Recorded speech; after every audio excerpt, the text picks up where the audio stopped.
तो देखिए कल हम लोगों ने ज्योमेट्री शुरू कर दी थी और हमने त्रिभुज के बारे में कुछ बातें की और हमने समबाहु त्रिभुज के बारे में कुछ बातें की थी।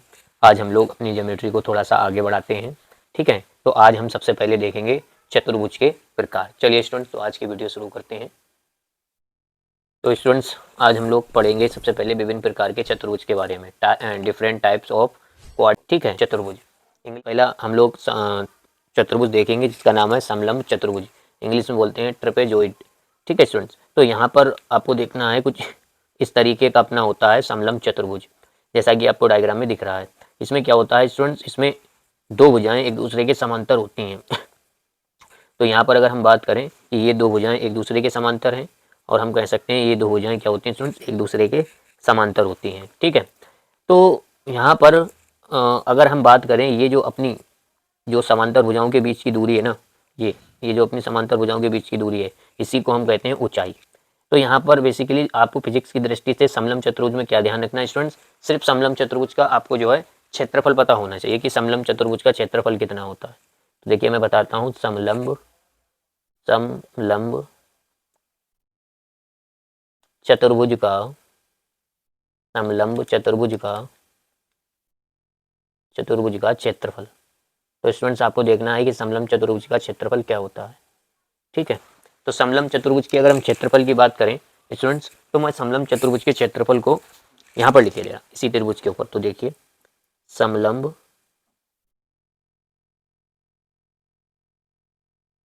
चतुर्भुज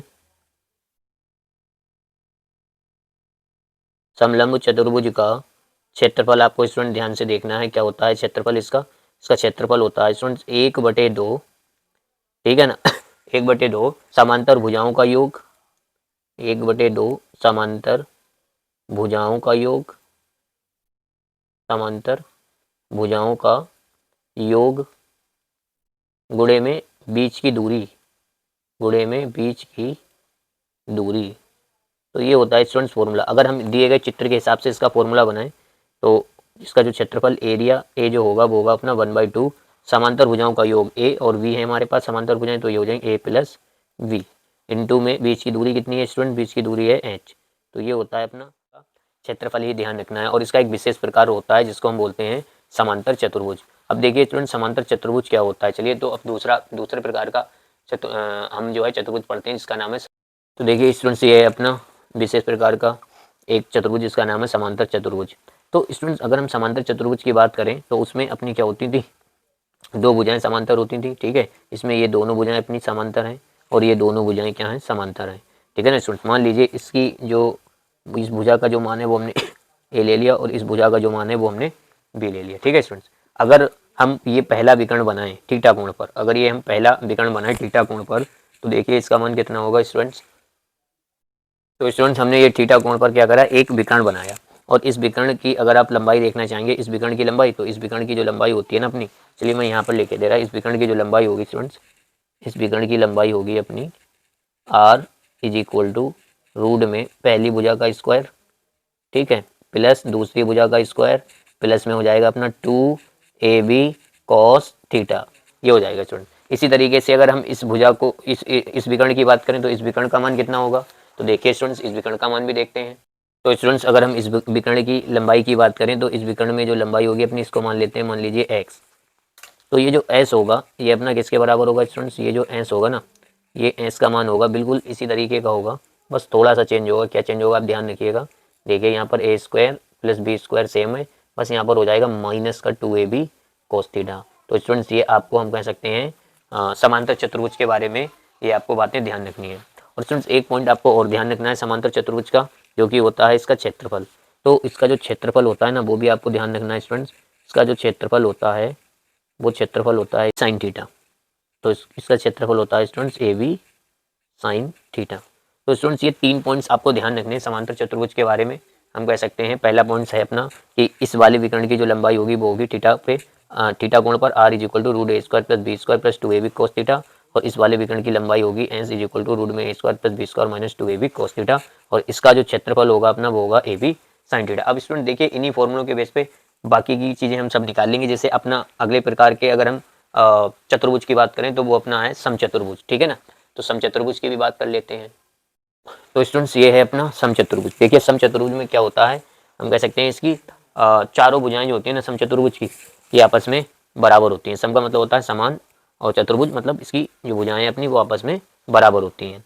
तो यहाँ पर स्टूडेंट्स इसकी मान लीजिए ये भुजा ए है और ये भी भुजा कितनी हो जाएगी, इसकी ए भुजा हो जाएगी। ठीक है, तो अगर हम बात करें इसके इस वाले विकर्ण की, ठीक है ना, अगर हम बात करें इसके इस वाले विकर्ण की, तो स्टूडेंट्स उसी फॉर्मूले से आपको निकालना है। ठीक है ना, उसी फॉर्मूले से निकालेंगे जब आप, तो अगर आप फॉर्मूला अपना वो था a square plus b square plus 2ab, तो अगर आप उसके भीतर बी की जगह भी ए रखेंगे ना, आप सोल्व करिएगा खुद से, तो आपको ये वाला विकर्ण मिलेगा r is equal to 2a cos theta divided by 2। ये वाला विकर्ण आपको मिलेगा 2, हम कह सकते हैं 2a cos theta divided by 2।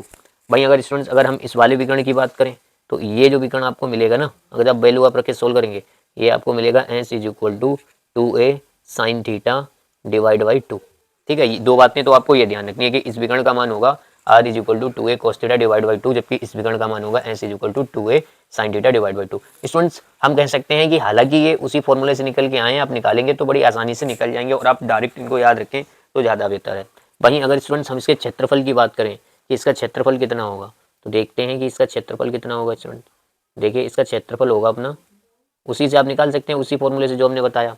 तो यहाँ पर अगर आप उससे निकालेंगे तो अपना होता है ए बी साइन थीटा, और बी की जगह भी ए अगर आप रख देंगे तो ये आएगा ए स्क्वायर साइन थीटा। देखिए उसी से निकाल लिया हमने ये भी। अब यहाँ पर आपको दो नोट पॉइंट स्टूडेंट ध्यान रखने हैं। वो दो नोट पॉइंट क्या है, देखिए पहला नोट पॉइंट और दूसरा नोट पॉइंट। पहला नोट पॉइंट है अपने पास कि विकर्ण बराबर हों, ठीक है ना, इनके मतलब जो समचतुर्भुज है इसके विकर्ण बराबर हों, बराबर हों, क्या बराबर हों, विकर्ण। ठीक है, विकर्ण ऐसा जरूरी नहीं है स्टूडेंट्स, ऐसा जरूरी नहीं है, मतलब इसके विकर्ण बराबर हों ऐसा जरूरी नहीं है। ठीक, दूसरा पॉइंट ये है कि इसके जो विकर्ण होते हैं ना, ये स्टूडेंट आप देख रहे हैं कितने डिग्री का कोण बना रहे हैं, 90 डिग्री, यानी कि विकर्ण लंबवत हों, विकर्ण लंबवत हों, विकर्ण लंबवत हों ऐसा जरूरी है, ऐसा जरूरी है, यानी ऐसा तो जरूर होगा कि इसके विकर्ण लंबवत होंगे, लेकिन स्टूडेंट्स विकर्ण बराबर हो ऐसा जरूरी नहीं है, यानी हो भी सकते हैं और नहीं भी हो सकते हैं। अब अगला है अपना स्टूडेंट्स आयत। तो हम समझते हैं कि आयत के बारे में,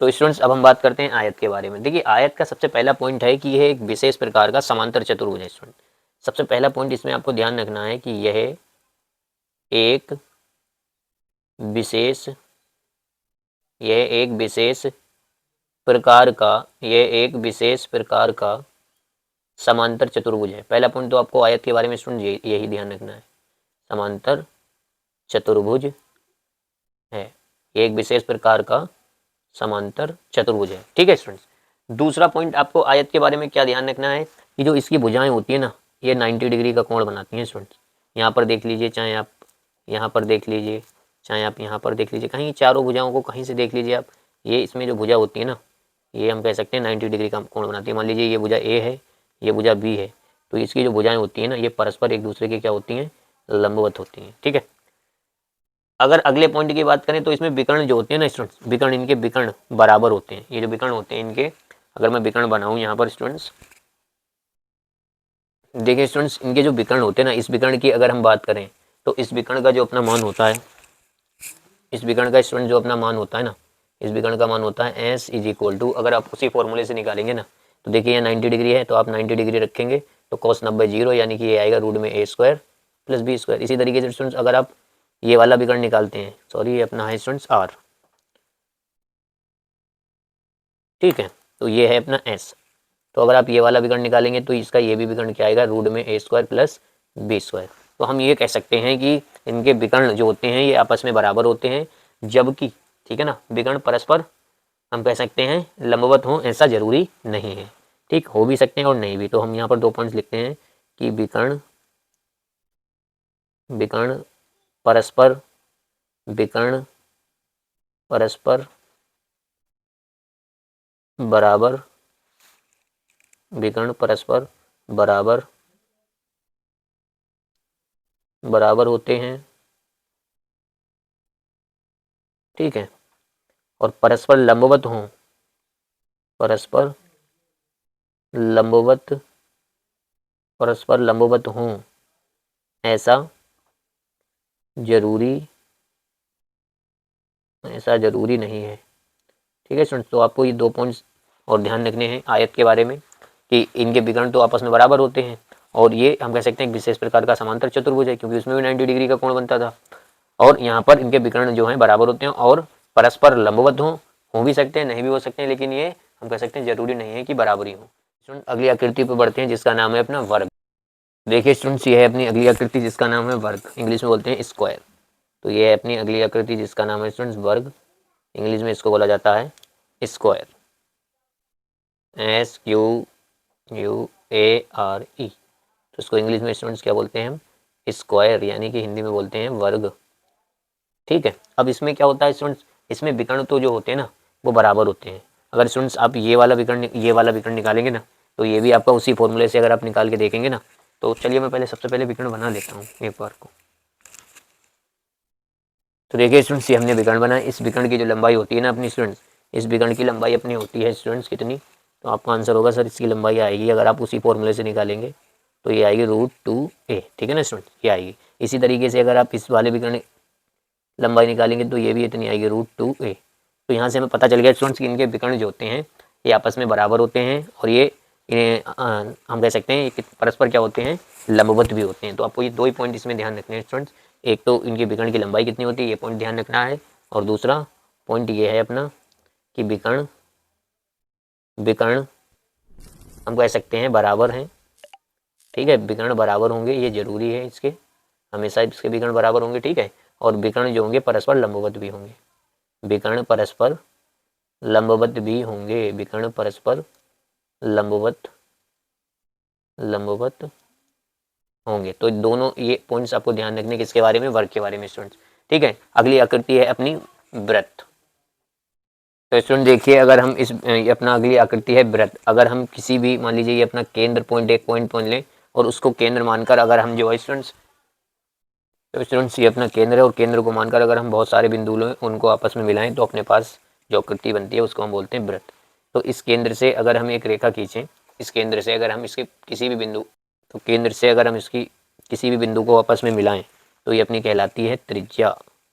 ये क्या कहलाती है स्टूडेंट्स अपनी? ये कहलाती है त्रिज्या, इसको बोलते हैं त्रिज्या। ठीक है भाई, अगर हम बात करें स्टूडेंट इस पॉइंट की तो इसको हम बोलते हैं केंद्र।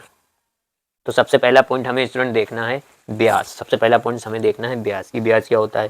तो आपको पता है कि जो व्यास होता है ना स्टूडेंट्स, ये जो अपना व्यास होता है, ये व्यास जो होता है अगर यहाँ से, तो स्टूडेंट्स अगर हम इस पूरे ए और बी को देखें तो ये अपना कहलाता है व्यास। और ये व्यास देखिए यहाँ पर आर और ये भी अपना क्या है आर। तो व्यास जो होता है ना अपना 2r के बराबर होता है, यानी हम कह सकते हैं त्रिज्या का डबल होता है। ठीक है, वहीं अगर हम दूसरे पॉइंट की बात करें वृत्त की परिधि की, तो वृत्त की जो परिधि होती है ना अपनी स्टूडेंट्स, वृत्त की परिधि ये बराबर होती है स्टूडेंट्स अपनी किसके? तो आंसर है सर ये बराबर होती है 2πr के। ठीक है, अगर हम इसे जो है डायामीटर, ये अपना डायामीटर भी होता है, इंग्लिश में बोलते हैं व्यास को डायामीटर, तो डी। तो यहाँ से अगर हम 2 और r को d लिखें तो ये अपना डायामीटर के रिस्पेक्ट में आ जाएगा स्टूडेंट्स πd। और एक पॉइंट हमें जो ध्यान रखना है वृत्त के बारे में वो है अपना वृत्त का क्षेत्रफल। तो आपको ध्यान रखना है जो वृत्त का क्षेत्रफल होता है ना स्टूडेंट्स, वो होता है अपना वृत्त का क्षेत्रफल होता है अपना πR²। ठीक है, अगर हम यहाँ पर डायामीटर के रिस्पेक्ट में निकालना चाहें तो आपको पता है त्रिज्या जो होती है ना वो व्यास की आधी होती है। तो यहाँ पर अपना हो जाएगा पाई और r की जगह d/2 रखेंगे तो d का स्क्वायर अपॉन हो जाएगा 4। तो ये कुछ पॉइंट्स आपको जो है ध्यान रखने हैं स्टूडेंट्स। अच्छा, एक लास्ट पॉइंट आपको और ध्यान रखना है स्टूडेंट्स, मान लीजिए कि अपने पास यहाँ पर हम केंद्र से कोई 2 बिंदु ले लें। ठीक है, मान लीजिए एक पॉइंट हमने यहाँ पर ले लिया स्टूडेंट्स, ठीक है, और एक पॉइंट मान लीजिए हमने यहाँ पर ले लिया। तो स्टूडेंट्स अगर हम इन दोनों पॉइंटों को मिलाते हैं तो कुछ इस तरीके की आकृति मिलती है। अब यहाँ पर ये आप देख रहे हैं ये वाली लंबाई यहाँ से लेकर यहाँ तक, यहाँ से लेकर जो यहाँ तक की लंबाई है ना ये अपनी क्या है स्टूडेंट? तो आप कहेंगे सर ये तो अपनी है चाप, जो आपने पीछे पढ़ाई। बिल्कुल, ये अपनी क्या है स्टूडेंट? चाप। और चाप कोण बराबर होता है चाप बटे त्रिज्या। तो अगर यहाँ से आप चाप की वैल्यू निकालेंगे तो आपको मिलेगी त्रिज्या गुणे कोण या कोण गुणे त्रिज्या r थीटा। ठीक है ना स्टूडेंट्स? तो ये भी आपको ध्यान रखना है कि चाप की जो लंबाई होती है ना वृत्त पर, चाप की लंबाई ये इसका मान होता है स्टूडेंट चाप की लंबाई का फॉर्मूला जो होता है वो होता है अपना आर गुणे थीटा। ये भी आपको ध्यान रखना है। यहाँ पर स्टूडेंट्स एक पॉइंट्स आपको ध्यान रखना है कि कभी भी थीटा आप रखें तो थीटा आपको थीटा रेडियन में रखना है, थीटा रेडियन में रखना है। ठीक है, तो वृत्त से रिलेटेड हमें स्टूडेंट्स कुछ यही पॉइंट्स ध्यान रखने थे जो कि हमने देख लिए। सबसे पहला व्यास जो होता है अपना त्रिज्या का डबल होता है। दूसरा वृत्त की परिधि जो कि अपनी होती है 2 पाई आर, और यहाँ से व्यास को इंग्लिश में डायमीटर बोलते हैं तो इसे हम डी भी लिख सकते हैं। ठीक है, दूसरा वृत्त की परिधि होती है 2 पाई आर। अब यहाँ से 2 और आर इसको हम लिख सकते हैं डी, तो बन जाएगा पाई डी। इसी तरीके से वृत्त का क्षेत्रफल जो होता है ये होता है पाई आर स्क्वायर, और त्रिज्या बराबर होता है व्यास अपॉन 2, तो डी अपॉन 2 का स्क्वायर करेंगे तो डी स्क्वायर अपॉन 4 मिलेगा। अगला चाप की लंबाई होती है अपनी आर गुणे थीटा। थीटा आपको हमेशा रेडियन में रखना है। तो बस आपको ये स्टूडेंट्स हम कह सकते हैं इतना जो है वृत्त के बारे में ध्यान रखना है। अगली आकृति हम देखते हैं जिसका नाम है स्टूडेंट्स गोला। तो देखिए स्टूडेंट गोला जो होता है अपना कुछ इस तरीके का होता है। ठीक है ना, इसकी भी हम कह सकते हैं केंद्र से किसी बिंदु को मिलाएंगे तो ये अपनी त्रिज्या होगी। ये अपना 3D डायग्राम है स्टूडेंट्स। तो सबसे पहला पॉइंट तो हम इसमें यही ध्यान रखेंगे कि यह एक त्रिविमीय यानी 3D शेप होती है। तो पहला आपको पॉइंट यही ध्यान रखना है, यह एक कह सकते हैं यह एक 3D, यह एक 3D, ठीक है ना, हिंदी में बोलेंगे त्रिविमीय शेप है, त्रिविमीय आकृति है। ठीक, तो एक पॉइंट आपको ये ध्यान रखना है कि ये एक 3D त्रिविमीय आकृति है। ठीक है, दूसरा इसका क्षेत्रफल क्या होता है, तो आपका इसको पृष्ठीय क्षेत्रफल भी ध्यान रखना है स्टूडेंट्स। इसका पृष्ठीय क्षेत्रफल का सूत्र क्या होता है, तो इसका पृष्ठीय क्षेत्रफल अपना होता है, डायरेक्ट आपको इसके फॉर्मूले ध्यान रखने हैं स्टूडेंट, तो ये होता है अपना 4 पाई R²। ठीक है, तीसरा पॉइंट इसका आपको आयतन भी ध्यान रखना है। इसके गोले का जो अपना आयतन होता है ना स्टूडेंट्स, गोले का आयतन होता है अपना 4/3 पाई R³। तो ये स्टूडेंट 3 पॉइंट्स आपको जो है बस हम कह सकते हैं गोले के बारे में ध्यान रखने हैं। अगली अपनी आकृति है स्टूडेंट्स बेलन। तो स्टूडेंट देखिए ये अपना होता है बेलन, यानी इंग्लिश बोलते हैं सिलेंडर इसको। ये है अपना स्टूडेंट्स बेलन। ठीक है, ये है स्टूडेंट्स अपना बेलन। अब इसमें आपको इंग्लिश में इसको क्या बोलते हैं, सिलेंडर। ठीक है, अब इसमें देखिए इस तरीके की कुछ इसकी आकृति होती है। यहाँ पर इसको बोलते हैं हम रेडियस, और ये होती है अपनी ऊंचाई या फिर आप कह सकते हैं लंबाई। इसमें आपको क्या क्या ध्यान रखना है, देखिए यहाँ पर एक वृत्ताकार हम कह सकते हैं अनुप्रस्थ काट ये है, एक वृत्ताकार अनुप्रस्थ काट ये है, और ये बीच वाला हिस्सा होता है ना स्टूडेंट्स, इसको हम क्या बोलते हैं, इसको हम बोलते हैं बकपृष्ठ, इसको हम लोग बोलते हैं बकपृष्ठ। तो बेलन का सबसे पहला पॉइंट आपको ये ध्यान रखना है कि बेलन का कुल पृष्ठीय क्षेत्रफल क्या होता है। बेलन का कुल पृष्ठीय क्षेत्रफल जो होगा ना अपना स्टूडेंट्स, वो किसके बराबर होगा, तो आप कहेंगे सर 2 वृत्ताकार अनुप्रस्थ काट हैं तो ये आ जाएंगे इसमें, बिल्कुल सही है। 2 गुणे अनुप्रस्थ हम कह सकते हैं काट, और प्लस में क्या आएगा स्टूडेंट्स, प्लस में आपका आएगा ये जो बीच वाला हिस्सा होगा ना इसका, ये वाला पार्ट, ये अपना रोल्ड होता है, यानी इसको बोलते हैं बकपृष्ठ। तो ये आ जाएगा अपना बकपृष्ठ, इसका आ जाएगा। ठीक है, तो आपको स्टूडेंट्स किस तरीके से लिखना है, देखिए ये जो अपना अनुप्रस्थ काट है ये वृत्त की नुमाया, वृत्त का क्षेत्रफल अभी हमने देखा ही था पाई R², तो यहाँ पर ये अपना हो जाएगी 2 पाई R² प्लस में बकपृष्ठ। अब देखिए बकपृष्ठ कैसे निकालेंगे, ये एक वृत्त की तरह होगा परिधि, और जब आप इसको फोल्ड करेंगे ना तो इस तरीके से आयत की तरह स्टूडेंट बन जाएगा। तो इसकी हाइट h है, उससे और मल्टीप्लाई हो जाएगी, यानी कि परिधि 2 पाई R। ठीक है, और हाइट कितनी है इसकी h, तो यहाँ से अगर आप 2 पाई R कॉमन इसको लेंगे तो यहाँ से आपके पास आएगा R + h, तो ये आपके पास और निकल आएगा। ठीक है, तो सबसे पहला फॉर्मूला आपको यही ध्यान रखना है इसमें। दूसरा एक फॉर्मूला और ध्यान रखना है स्टूडेंट्स आपको इसमें, जिसका नाम है हम कह सकते हैं आयतन। तो दूसरा फॉर्मूला है स्टूडेंट्स आयतन। तो जो आयतन का इसका फॉर्मूला होगा वो पता कैसे आप निकालेंगे, देखिए आयतन का फॉर्मूला ये होता है अपना, हम कह सकते हैं कि अनुप्रस्थ काट आ जाएगा इसमें, अनुप्रस्थ काट का क्षेत्रफल एक, क्योंकि आयतन अगर आप किसी चीज़ को रखेंगे तो एक तरफ से बंद होगा एक तरफ से खुला होगा, तो एक ही अनुप्रस्थ काट होगा, और हम कह सकते हैं गुणे में लंबाई, इसकी जो लंबाई है, तो हम यहाँ लिखेंगे अनुप्रस्थ काट का क्षेत्रफल गुणे में आ जाएगा अपना लंबाई। ठीक है, अनुप्रस्थ काट का क्षेत्रफल गुणे में लंबाई, तो अनुप्रस्थ काट का जो क्षेत्रफल होता है ना स्टूडेंट, वो होता है अपना पाई R² साथ में L। ठीक है, तो ये बन जाएगा इसका आयतन, यानी पाई R², h कह लीजिए या L कह लीजिए। ठीक है, बात देखिए, चाहे आप इसे h भी कह सकते हैं, दोनों में से आप कुछ भी इस्तेमाल कर लीजिए। ठीक है, तो अगला है अपना शंकु। देखिए स्टूडेंट्स, अगला अपनी आकृति है जिसका नाम है शंकु। शंकु देखिए स्टूडेंट्स कुछ इस तरीके का होता है अपना, इसमें एक अनुप्रस्थ काट होता है और दो बेलन की जैसे इसमें दो अनुप्रस्थ काट नहीं होते हैं, ठीक है। तो यहाँ पर इसको बोलते हैं हम रेडियस, और ये होती है अपनी हाइट, और ये वाली जो लंबाई होती है इसको बोलते हैं तिर्यक लंबाई। अभी जो तिर्यक लंबाई एल होती है ना अपनी, अगर यहाँ पर आप पाइथागोरस थ्योरम लगाएंगे जो हमने आपको पढ़ाई थी, तो उसके हिसाब से देखिए ये अपनी होती है h square plus r square के बराबर होगी अगर आप इसमें पाइथागोरस थ्योरम लगाएंगे, ठीक है स्टूडेंट्स। तो अगर हम बात करें पृष्ठीय क्षेत्रफल की, तो पहला पॉइंट है अपना पृष्ठीय क्षेत्रफल। तो पृष्ठीय क्षेत्रफल की अगर हम बात करें स्टूडेंट, तो जो पृष्ठीय क्षेत्रफल होगा ना अपना, वो पृष्ठीय क्षेत्रफल किसके बराबर होगा? वो बराबर होगा अपना वृत्ताकार आधार, यानी जो वृत्ताकार आधार है वो प्लस में इसका वक्रपृष्ठ, ठीक है ना। तो देखिए यहाँ पर हम लिखते हैं ये बराबर होगा किसके? वृत्ताकार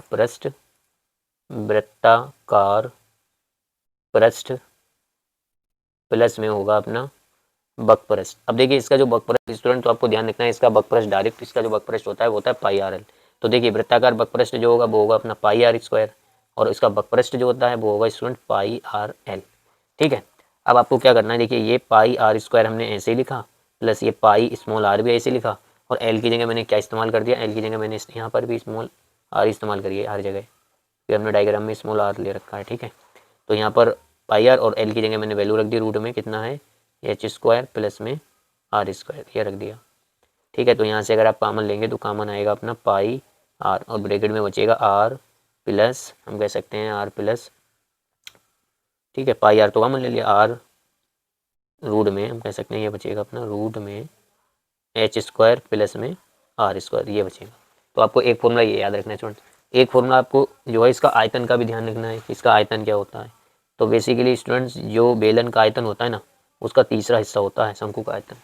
ये हमने चेक करके बताया आपको, जब आप घर पे देखना, आप मान लीजिए एक समान ऊंचाई और समान त्रिज्या का आप एक बेलन लेना, उसी ऊंचाई और उसी त्रिज्या का आप क्या लेना? एक शंकु लेना, और जब आप जितना पानी इस बेलन में भरेंगे ना, उससे आपका तीसरा पार्ट शंकु के अंदर आएगा।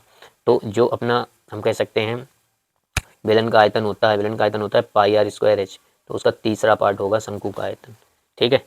तो अब अगली आकृति हम शुरू करते हैं स्टूडेंट्स, घन और घनाभ। तो स्टूडेंट्स ये है अपना घन, इस तरीके से दिखता है, इसमें टोटल 6 सरफेसेस होती हैं। तो आपको देखिए बेसिकली इसमें क्या क्या ध्यान रखना है स्टूडेंट। सबसे पहले आपको इसमें ध्यान रखना है इसका पृष्ठीय क्षेत्रफल। तो घन में होती हैं टोटल 6 भुजाएं, तो इसलिए इसका पृष्ठीय क्षेत्रफल होता है, हम कह सकते हैं 6 भुजा स्क्वायर। तो ये आपको ध्यान रखना है, इसका फॉर्मूला एक। दूसरा फॉर्मूला इसका आयतन का आपको ध्यान रखना है स्टूडेंट्स। तो जो घन का आयतन होता है वो होता है अपना भुजा की घात 3। तो एक फॉर्मूला आपको ये इस्तेमाल करना है स्टूडेंट्स, ठीक है, घन में। और दो चीज़ें आपको और ध्यान रखनी है स्टूडेंट्स, कि पृष्ठीय जो विकर्ण होता है, यानी कोई भी आप एक पृष्ठ उठाएंगे तो उसका जो विकर्ण होगा ना, उसका सूत्र होता है पृष्ठीय विकर्ण। तो स्टूडेंट पृष्ठीय विकर्ण जो होता है ना घन का, वो होता है अपना √2a। और एक पॉइंट आपको और ध्यान रखना है, घन विकर्ण, यानी घन का पूरे घन का विकर्ण जो होता है, ठीक है, घन का जो विकर्ण होता है वो होता है अपना √3a।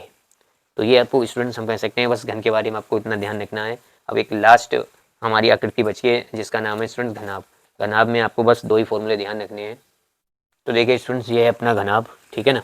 घनाभ की अगर हम बात करें तो ये मान लेते हैं इसकी लंबाई अपने पास है l, और ये है अपनी चौड़ाई v, और ये अपनी होती है ऊंचाई, इसको मान लेते हैं h।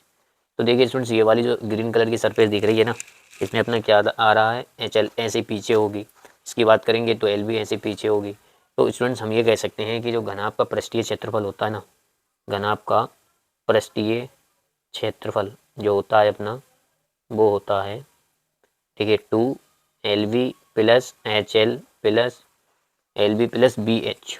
यहाँ पर होता है students LV plus BH plus में HL, ठीक, ये होता है अपना। और दूसरा होता है स्टूडेंट्स आयतन। तो एक फॉर्मूला आपको और ध्यान रखना है जो कि है अपना आयतन का, जो कि क्या होता है? L गुणा V गुणा H। तो स्टूडेंट्स ये हम कह सकते हैं कुल थी अपनी आकृति जो कि मैंने आपको बताई, यानी 11 आकृतियों के बारे में हमने आज बात की, और 2 आकृति आपको हमने कल आपको बताई थी। तो टोटल हमने आपको आकृति बताई है 13, ठीक है। बस आपको ज्योमेट्री में इतनी आकृतियों और जिस आकृति के बारे में जितना बताया है आपको बस उतना ही ध्यान रखना है, क्योंकि हमें बस फिजिक्स की दृष्टि से चीज़ों को देखना है, न कि मैथ की दृष्टि से, ठीक है। और स्टूडेंट्स अब हम अपना अगला टॉपिक शुरू करेंगे कल, जो कि फिजिक्स में बहुत इस्तेमाल होता है और जिसमें बच्चे बहुत कंफ्यूज होते हैं, ठीक है ना। वो हमारा टॉपिक चलेगा स्टूडेंट्स 2 दिन, जिसका नाम अपकलन अपकलन और इसके बाद अपना एक टॉपिक और बचेगा जिसका नाम होगा समाकलन। तो स्टूडेंट्स अब हमारे कुल हम कह सकते हैं 3 या 4 वीडियो और आएंगे जिसमें अपने बेसिक मैथमेटिक्स क्लास 12 फिजिक्स की कंप्लीट हो जाएगी। इसके बाद हम लोग फिर शुरू करेंगे अपनी फिजिक्स की पार्ट 1 यूनिट नंबर 1 जिसका नाम है स्थिर वैद्युत की। तो आज के लिए हम स्टूडेंट्स इतना ही रखते हैं। Thank you.